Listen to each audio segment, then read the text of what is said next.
What is up, guys? This is Brandon back, and this is going to be another GPU spotlight. So I've done a couple of these in the past, and I'm just trying to change it up and how I actually go about it, because I always kind of like the history and like diving into more of what's actually going on with it. So that's what I'm going to start doing.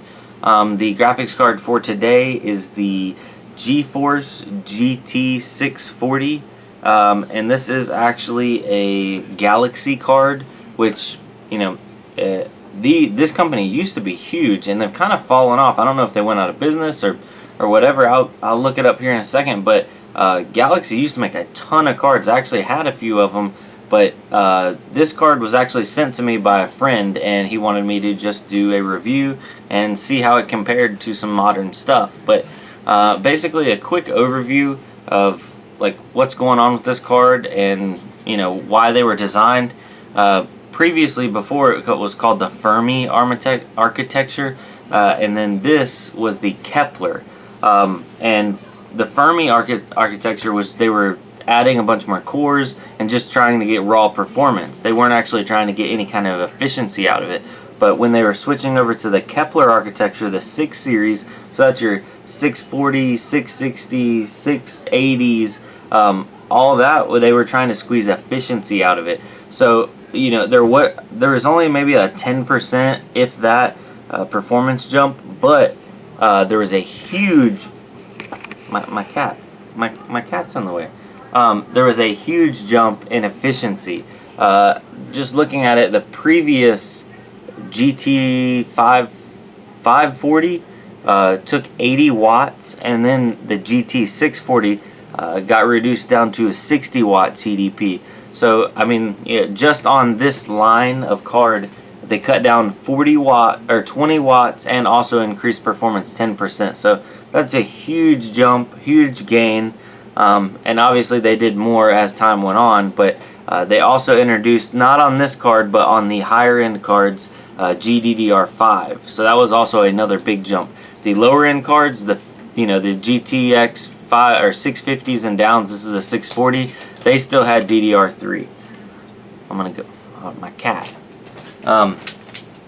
So yeah, and just to get a close-up look at the card, it's got the VGA, a DVI, and an HDMI, and it's just a single fan, big aluminum heat sink in there.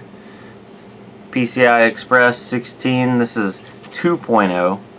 So if that's gives you an idea how long this came out. This card was actually released in Q4 of 2012. This exact card. So and as you know, let's see here. I didn't even know a Galaxy's made in China. I guess most stuff is made in China. But yeah, so it's a little dirty, but I'm not even going to clean it off. Let's see how this thing compares when we put it into doing some Bitcoin mining, because mining in general. I'm gonna benchmark it on NiceHash and see how it does. So let's go ahead and install it. All right, so there it is. I got it on a riser, and here it is, getting ready to power up. A little dusty. Just for size comparison, this is a single slot 1030 beside it, so it looks like it's a little thicker than that. It's like a 1.5 slot, but we'll see how it does on a little bit of mining. Alright, ladies and gentlemen, so I had my 1080 originally right here, and I put the 640 on this riser, but it doesn't look like it wants to show up. I know that riser works because I just had a 750 in there, but in an effort to try to get this graphics card to show up, I'm actually going to use it as my display. So let's power it on, and we'll see if we actually get anything out of it. It may be a dead graphics card. I mean, this is definitely an old one, and it had been beat around a lot, and who knows. Oh, okay, we're getting some video, so I'm going to boot into this, and I'll be right back. Ladies and gentlemen, so we're back. I'm on the computer now. I'm not, recording with my horrible camera footage, and I just wanted to show you, this is the exact graphics card that I got. It's the Galaxy GT 640, 2GB DDR3. This is not the GDDR5 model. And to buy one of these things, because they're basically non-existent, people are jacking up the price on these. I'm just gonna be putting mine, I don't know, on a shelf. I'm thinking about trying to get me like, I don't know, a little collection of old graphics cards. I really like them for some reason, but I'm not just gonna throw it away because I mean, technically, I guess they're worth like 200 bucks. I don't know who would buy these things or what they would use it for. But that's on the VGAstore.com. I did go on eBay and they're fluctuating in the $100 price range, so they're not good to buy. And then here I'll show you the hashing results. They're not good to mine with either. On NiceHash, this is what you get. Unsupported devices. We have detected the following unsupported devices.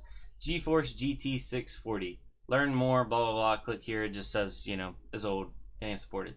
But I did load up WinMiner, and if you see right here, WinMiner does support it, GT 640.